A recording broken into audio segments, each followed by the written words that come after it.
Hello बच्चों, आइए प्रश्न को देखते हैं। निम्न अवरोधों के अंतर्गत z बराबर में ये उद्देश्य फलन दे रखा है। z बराबर में 3x प्लस 2y का न्यूनतमीकरण कीजिए। और यहाँ पे व्यवरोध दे रखे हैं क्या, देखो x प्लस 2y छोटा या बराबर है 10 के, 3x प्लस y छोटा या बराबर है 15 के, x और y बड़ा या बराबर है 0 के।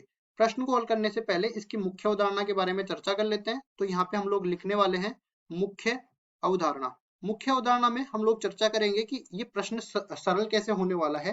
तो देखिए, यहाँ पे हम लोग बताने वाले हैं कि ये प्रश्न आया है रेखिक प्रोग्रामन समस्या से। रेखिक प्रोग्रामन समस्या जो कि ग्राफ विधि से हल होने वाली होती है। एक हम लोग हल क्षेत्र निकालते हैं और उसके कोणीय बिंदु निकाल के रखते हैं उद्देश्य फलन में, और उद्देश्य फलन पे देख लेते हैं कि हमें अधिकतमीकरण करना है या न्यूनतमीकरण करना है। जैसा कि सवाल में पहले ही दे रखा है कि उद्देश्य फलन का करना है न्यूनतमीकरण। उद्देश्य फलन का न्यूनतमीकरण। ठीक है, अब सरल तो हम लोग सवाल को सरल करते हुए चलेंगे और समझाएंगे कैसे हम लोग लगाते हैं।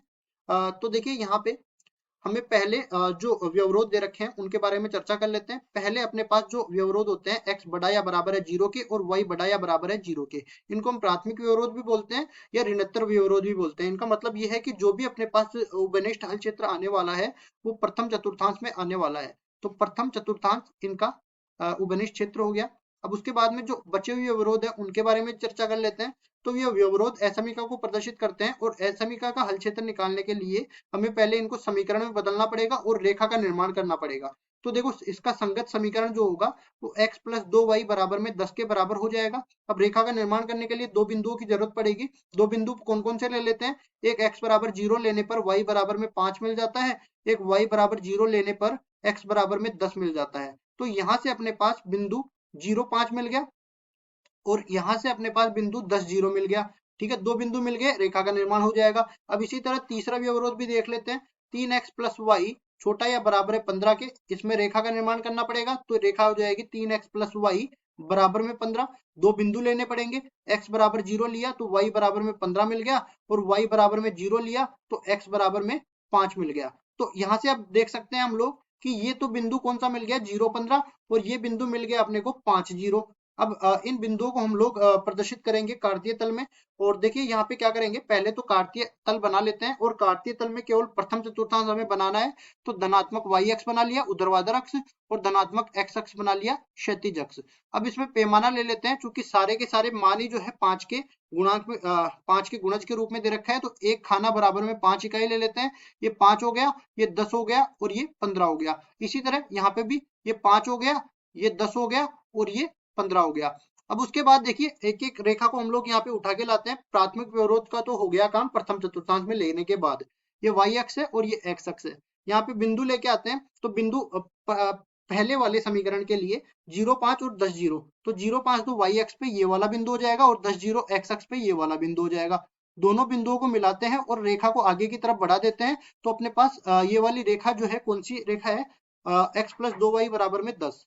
x प्लस 2y बराबर में 10, ये वाला भी जो बिंदु है उसके निर्देशांक है 10 0। ये वाला जो बिंदु है उसके निर्देशांक है 0 5। अब इसको a बिंदु बोल देते हैं, इसको b बिंदु बोल देते हैं। इसके बाद आगे बढ़ते हैं और दूसरी रेखा को यहाँ पे उठा के लाते हैं। दूसरी रेखा में बिंदु है 0 15 और 5 0। तो 5 0 तो यहाँ पे आ जाएगा, 0 15 यहाँ पे आ जाएगा। दोनों को मिलाते हैं तो अपने पास दूसरी रेखा का निर्माण हो जाता है। रेखा को आगे की तरफ बढ़ा देते हैं। अब उसके बाद देखो, ये वाली रेखा कौन सी है, 3x प्लस वाई बराबर में 15। 3x प्लस वाई बराबर में 15। अब इसके बाद देखो, ये बिंदु अपने को, इसको C नाम दे देते हैं, इसके निर्देशांक है 0 5। इसको D नाम दे देते हैं, इसके निर्देशांक है 0 15। ठीक है, सॉरी, इसका 5 0 निर्देशांक है, ये गलत कर दिया मैंने। ये निर्देशांक है 5 0।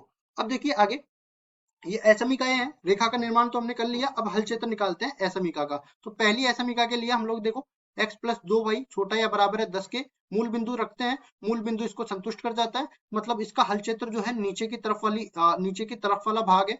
अब इसी तरह अपने पास दूसरी वाला असमीका 3x प्लस वाई छोटा या बराबर है 15 के, तो यहाँ से देख लगते हैं मूल बिंदु इसको भी संतुष्ट कर जाता है, तो इसका भी हल क्षेत्र नीचे वाला भाग हो जाएगा। और यहाँ पे हम लोग जानते हैं कि प्रथम चतुर्थांश में तो लेना ही है, मतलब y अक्ष के तो दाईं तरफ लेना है और x अक्ष के ऊपर की तरफ लेना है। तो अपने पास जो उभयनिष्ठ हल क्षेत्र है उसको मैं छायांकित कर देता हूँ यहाँ पे।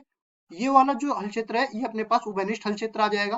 अब इसके बाद में देखो इसके कोणीय बिंदु भी निकाल लेते हैं। तो कोणीय बिंदु में ये वाला जो बिंदु है इसको तो ओ बिंदु बोल देता हूँ जिसके निर्देशांक है 0 0, क्योंकि ये मूल बिंदु है। ये वाला ये अपने पास सी बिंदु 5 0 जिसके निर्देशांक है, ये बी बिंदु जिसके निर्देशांक है 0 5, और एक बिंदु ये रह गया जिसके निर्देशांक हमें निकालने बाकी है। तो दोनों का प्रतिच्छेद बिंदु है ये। तो लिखेंगे, देखिए पहला है x प्लस 2y बराबर में 10 और दूसरा है 3x प्लस वाई बराबर में 15। यहां से x का मान निकालते हैं, प्रतिस्थापन विधि द्वारा हल करते हैं और x का मान उठा के यहाँ पे डाल देते हैं। तो 3 गुणा में 10 माइनस में 2y प्लस वाई बराबर में हो जाएगा 15 के बराबर। ये हो जाएगा 30 माइनस में 6y प्लस वाई बराबर में 15 हो जाएगा। अब देखिए माइनस 5y और ये हो जाएगा 15 माइनस में 30 माइनस 15 के बराबर हो जाएगा ये दूसरी तरफ जाके, और y का मान यहाँ से मिल जाएगा 3 के बराबर। अब y का मान 3 मिला तो x का मान भी देख लेते हैं। x बराबर में 10 गुणा में माइनस का 2 तिया 6 बन जाएगा, x बराबर 4 मिल जाएगा। x का मान भी मिल गया 4। तो इसको मैं बोल देता हूँ ई बिंदु जिसके निर्देशांक हो जाएंगे 4,3। अब देखिए इन सारे बिंदुओं को उठा के हम लोग रखते हैं किसमें, उद्देश्य फलन में। उद्देश्य फलन हमने क्या प्रश्न में दे रखा था, z बराबर में 3x प्लस 2y। z बराबर में आ जाएगा 3x प्लस 2y। सारे के सारे बिंदु उठा के लाते हैं। ओ बिंदु के निर्देशांक है 0 0, और बी बिंदु के निर्देशांक है 0 5, सी बिंदु के निर्देशांक है 5 0, और डी बिंदु नहीं लेना है, ई बिंदु लेना है जिसके निर्देशांक है 4,3। फिर से देख लेते हैं, देखो ओ बिंदु ले लिया, बी बिंदु ले लिया, सी बिंदु ले लिया और ई बिंदु ले लिया। इसके बाद देखो रखेंगे यहाँ पे, तो जेड का मान यहाँ पे 0 0 रखने पर 0 आ जाएगा। जेड का मान 0 5 रखने पर यह बन जाएगा 10 के बराबर। जेड का मान 5 0 रखने पर ये बन जाएगा 15 के बराबर, और जेड का मान 4,3 रखने पर ये बनेगा 4 3 12 प्लस 3 दूनी 6 18 के बराबर ये बन जाएगा। अब देखो हमें तो क्या करना है, हमें तो इसका न्यूनतमीकरण करना था। तो जो न्यूनतम मान है वही इसका न्यूनतमीकरण हो जाएगा। तो यहाँ पे हम लोग देख सकते हैं कि मूल बिंदु पर इसका ये न्यूनतम मान मिल रहा है उद्देश्य फलन का, तो यही इसका न्यूनतमीकरण हो जाएगा और यही हमारे प्रश्न का उत्तर है। आशा करता हूँ ये सवाल आपको समझ में आया होगा। धन्यवाद।